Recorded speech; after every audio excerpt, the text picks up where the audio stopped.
समझ रहे हो? एक क्लास के अंदर ना 180 बच्चे बैठे हो और एक बच्चा ऐसा है जिसके 180 में से उसकी जो रैंक है वो लास्ट ईयर 151 थी, 151, और इस साल उसकी 157 हो गई। 180 में से 157 रैंक वाला बच्चा अगर क्लास में बैठ के ये कहे कि जो टीचर है वो फालतू है ना, अब जो टीचर है वो दो कौड़ी के हैं, इनको पढ़ाना नहीं आता, इनको कुछ नहीं आता, तो मुझे नहीं लगता है कि उसमें कुछ कहने की जरूरत है। नहीं, वो, अब आप समझ रहे हो कि मैं 157 और 180 किसकी बात कर रहा हूं? यस? नहीं? तो मतलब 180 देश जहां प्रेस फ्रीडम की बात होती है, 180 में से हमारा जो देश है प्रेस फ्रीडम में 157 नंबर पे है ना, और वो लोग कह रहे हैं कि जो यूट्यूब के टीचर्स हैं उनको पढ़ाना नहीं आता और वो दो कौड़ी के लोग हैं, और आ, वो लोग बस पैसे कमा, उन्होंने बच्चों को यूज किया है।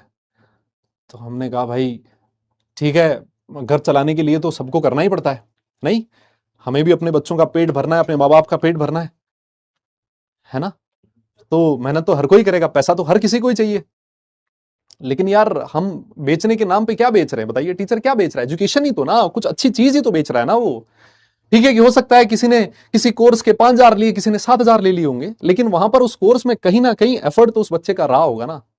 और भले ही टीचर ने कितने भी पैसे लिए होंगे, मुझे लगता है कि उस टीचर ने सबसे पहली जो चीज सोची होगी वो बच्चों के बारे में सोची होगी कि मुझे इस बच्चे, पहले सा ले लिया हो भले ही, लेकिन उस बच्चे का जो फ्यूचर है उसके बारे में उसने जरूर सोचा होगा। लेकिन ये जो लोग जिनके नाम से तुम ये जो फालतू बकवास कर रहे हैं, इन्होंने तो साला ईमान बेच रखा है अपना। नहीं, मास्टरों ने ये तो नहीं बेचा ना कम से कम। यस, आज अगर पेपर लीक हो रहा है तो कम से कम ये जो टीचर्स है वो आवाज तो उठा रहे ना, ये कह तो रहे ना कि कैसे पेपर लीक हो गया भैया, नीट का इतना बड़ा पेपर लीक हो गया, अभी सीयूईटी का एग्जाम हुआ, इसके अंदर इतनी बड़ी गड़बड़ी होगी, कैसे हो गया? कोई क्वेश्चन करने वाला तो होना चाहिए ना। और जो क्वेश्चन करे उसको बोल दो ये दो कौड़ी का है और ये कुछ कर नहीं रहा। तो ये तो बकवास चीज हुई ना यार। नहीं, तो इनका कोई भरोसा नहीं है ना, ये लोग कुछ भी बकवास करते हैं भाई, है ना, इनके पास स्क्रिप्ट आती है, ये कुछ भी बकवास कर देते हैं, सामने इनके टेलीप्रॉम्प्टर चल रहा होता है, इनकी खुद की, इनको अगर मैं कह रहा हूं ये जो ये टीवी पे बैठ के बकवास करते हैं ना, इनको अगर यहाँ खड़ा करके 5 मिनट खुद से बोलने को दे दिया जाए ना, पसीना निकलेगा, पता नहीं लगेगा कहां कहां से आया है।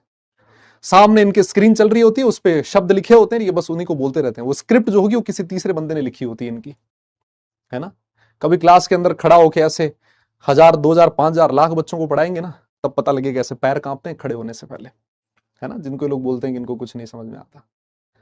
नहीं, साला तुम लाख 2 लाख रुपए के लिए, है ना, जिंदा को मृत घोषित कर देते हो, है ना। ये वही मीडिया वाले लोग हैं जिन्होंने धर्मेंद्र को 10 दिन पहले मार दिया था,